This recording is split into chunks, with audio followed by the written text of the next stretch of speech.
இன்றைக்கி ஒரு வருத்தமான செய்தி தான் ஃப்ரெண்ட்ஸ். விஜய் டிவியில் வர சிறகடிக்க ஆசைன்ற சீரியலில் நடிக்கிற ராஜேஸ்வரி அவங்க நேற்று காலையில் இறந்துட்டாங்கன்னு சொல்கிறாங்க. எதனால் அப்படின்னா அவங்க அதிகமாக தூக்க மாத்திரை சாப்பிட்டு இறந்துட்டாங்க. இந்த ராஜேஸ்வரி கேரக்டர் இவங்க யாருன்னா நம்மளோட சீதாவுக்கு மாமியார் அத்தையாக இருப்பாங்க. அருணுக்கு அம்மாவாக நடிச்சிருப்பாங்க. முன்னாடி பாக்கியலட்சுமி சீரியல்லையுமே இவங்க பாக்கியலட்சுமியோட சமையல் பண்ணுற இடத்துக்கெல்லாம் போவாங்க. அதுலேயும் இவங்க ரொம்ப நாள் நடிச்சிருந்தாங்க. ஆக்டர்ஸ் கூடயுமே நிறைய நடிச்சிருக்காங்க. சோசியல் மீடியாலுமே ரொம்ப இவங்க அதிகமாக இருப்பாங்கன்னு தான் சொல்கிறாங்க. இன்ஸ்டாகிராம்லேயும் ரெகுலராக இவங்க வீடியோஸ் போஸ்ட் பண்ணுவாங்கன்னு சொல்கிறாங்க. அவங்களோட ஃபேமிலி பிரச்சனைன்றதுனால தூக்க மாத்திரை இல்லை ரத்த அழுத்த மாத்திரை அதிகமாக அளவுக்கு மீறி அதிகமாக போட்டு மயக்கமாயிட்டாங்கன்னு சொல்கிறாங்க.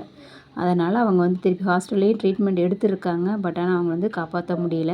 பக்கத்தில் இருக்கிற ஹாஸ்பிட்டல் கூட்டிகிட்டு போயிருக்காங்க. அதுக்கப்புறமா ஜிஹெச்சு கூட்டிகிட்டு போயிருக்காங்க சென்னையில். சைதாப்பேட்டையில் அவங்க அம்மாவோட வீட்டில் வச்சு தான் இந்த தூக்க மாத்திரை அதிகமாக சாப்பிட்ருக்காங்க. அவங்களோட கணவரோட சண்டை போட்டு அவங்க அம்மா வீட்டுக்கு வந்திருக்காங்க. 11ஆம் தேதி நைட்டு அவங்க அம்மா வீட்டில் வச்சு தான் மாத்திரை அதிகமாக சாப்பிட்ருக்காங்க. சாப்பிட்டு மயக்கம் வந்ததுனால மயங்கி விழுந்துட்டாங்க.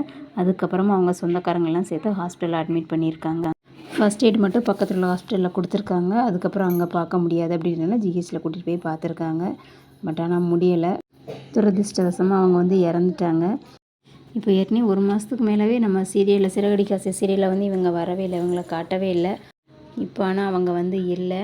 அவங்களோட ஆத்மா சாந்தி அடையட்டும் எல்லோரும் கடவுளை வேண்டிக்கிடுவோம். இனி இந்த சீரியலில் சீதாவுக்கு மாமியாராக யார் வர்றாங்கன்னு தெரியல, பார்க்கலாம்.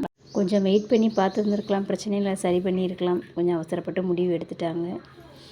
எதுக்குமே தற்கொலை ஒரு தீர்வாகாது. உங்களோட கருத்துக்கள் என்னன்றதையும் மறக்காமல் ஷேர் பண்ணுங்கள்.